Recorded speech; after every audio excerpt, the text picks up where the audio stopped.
بسم اللہ الرحمن الرحیم. اب پریگنینسی یا حمل کے درمیان میں جو بلڈ پریشر ہے اس کی ٹریٹمنٹ کیسے کی جائے اس کی تھوڑی سی بات کر لیتے ہیں. بہت لمبی بات ہے لیکن میں اسے مختصراً کروں گا اور کچھ چیزیں جو ان کو سادگی کے ساتھ بیان کرنے کی کوشش کروں. چینل کو سبسکرائب کیجئے اور بیل آئیکن کو کلک کر دیجئے تاکہ صحت کے متعلق تمام ٹپس آپ تک پہنچتی رہیں. جیسے کہ عام بلڈ پریشر ہے تو اس کے اندر نمک کی کمی کرنی ہوتی ہے، تو اس کے اندر بھی یہی بات سچ ہے. کچھ گوشت اور کا استعمال بھی کم کر لیا جائے تو اس سے بھی فائدہ ہو سکتا ہے، کیونکہ یورک ایسڈ کے بڑھنے کا بھی اس میں استعمال. نمکین چیزوں کے علاوہ باقی تمام فروٹ اوپن ہے، سبزیاں بھی کھائی جا سکتی ہیں، روٹی بھی کھائی جا سکتی ہے. گوشت ایسا نہیں ہے کہ کھایا نہیں جا سکتا، لیکن اس کا استعمال ذرا لمٹ میں کیا جائے تو ہی بہتر ہے. احتیاطیں اور خوراک کے ساتھ گولی کی ضرورت پڑتی ہے اگر بلڈ پریشر 140/90 سے اوپر ہے. اس کے لیے جو ایلڈومیٹ نام سے ایک دوائی ہے جو اراؤنڈ دا ورلڈ اویلیبل ہے، اور زیادہ تر ملکوں میں اس کا نام بھی ایسے ہی ہے. اس کو استعمال کیا جاتا ہے. 250 ملی گرام کی گولی ملتی ہے اور اس کو ہمیں صبح دوپہر شام اور رات بعض کا دن میں 4 دفعہ دینا. یہ 250 mg کی ہے لیکن اسے 3 گرام تک بڑھایا جا سکتا ہے، تو یہ کافی دفعہ دینی پڑتی ہے کچھ لوگوں کو. پریگنینسی کے اندر دوائیاں استعمال کرنا بڑا ہی مشکل ہوتا ہے کیونکہ بچے کو نقصان پہنچنے کا اندیشہ ہوتا ہے، تو اس وجہ سے اس دوائی کو پہلے میکسیمم کرنے کی کوشش کی جاتی ہے کیونکہ اس سے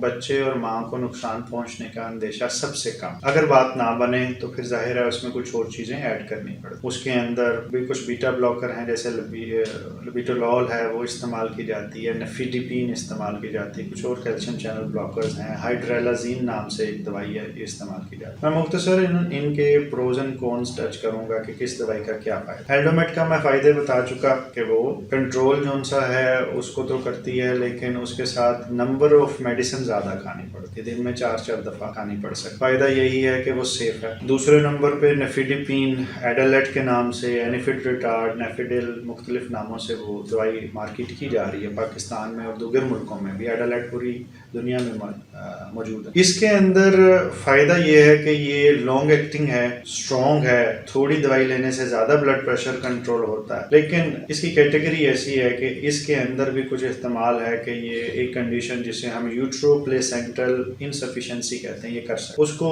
آپ کو ڈوپلر کروا کے پلیسینٹا کو دیکھنا پڑتا ہے کہ اس کی سرکولیشن جو ہے وہ ٹھیک چل رہی ہے. سرکولیشن ٹھیک چل رہی ہے تو یہ دوائی عمومی طور پہ کنٹینیو کی جاتی ہے. اگر یوٹرو پلیسینٹل انسفیشنسی نام سے کوئی چیز لکھی ہوتی ہے آپ کے ڈوپلر الٹراسونوگرافی پہ جو پلیسینٹا کو فوکس کر رہا ہے تو اس صورت میں اس کو بند کرنا پڑتا ہے. لیبیٹولول بیٹا بلاکر ہے، دل کی رفتار کو بھی کنٹرول کرتی ہے، بی پی کو بھی کنٹرول کرتی ہے. اس کی بھی کافی تعداد میں گولیاں استعمال کرنی پڑ سکتی ہیں اور وہ سیف ہے ریلیٹیولی. آئی وی بھی استعمال ہوتی ہے ٹیکے کی صورت میں اور گولی کی صورت میں بھی استعمال ہوتی ہے. فریلی اویلیبل بھی ہے، اتنی مہنگی بھی نہیں تو اچھی بھی ہے.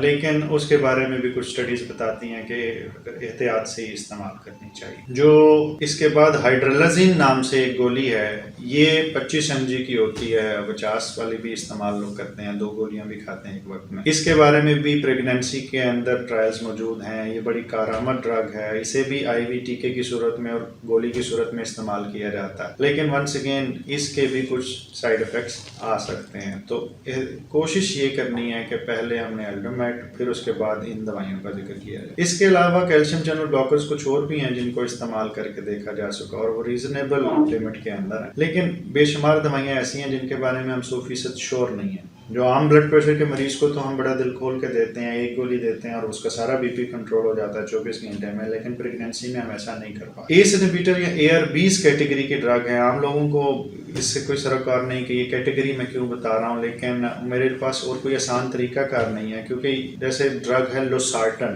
ویلسارٹن، ٹیلمیسارٹن، کینڈی سارٹن، ایڈوینٹیزیڈے، ڈائیووین، ان ناموں سے یہ دوائیاں ملتی ہیں. زسٹرل کے نام سے ایک دوائی ملتی ہے بلڈ پریشر. یہ تمام دوائیاں پریگنینسی کے پیشنٹ کو نہیں دی جا سکتی. پریگنینسی کے اندر بلڈ پریشر کسی کو ہوا ہے اور وہ پہلے سے ہی بلڈ پریشر کی مریضاں تھیں اور وہ زسٹرل کھا رہی تھیں، وہ ڈائیووین کھا رہی تھیں، وہ ایزیڈے، لوسارٹن، زیوور کھا رہی تھیں، وہ ٹیسمی کھا رہی تھیں، ایڈوینٹ کھا رہی تھیں، تو ان کو بلڈ پریشر کی یہ میڈیسن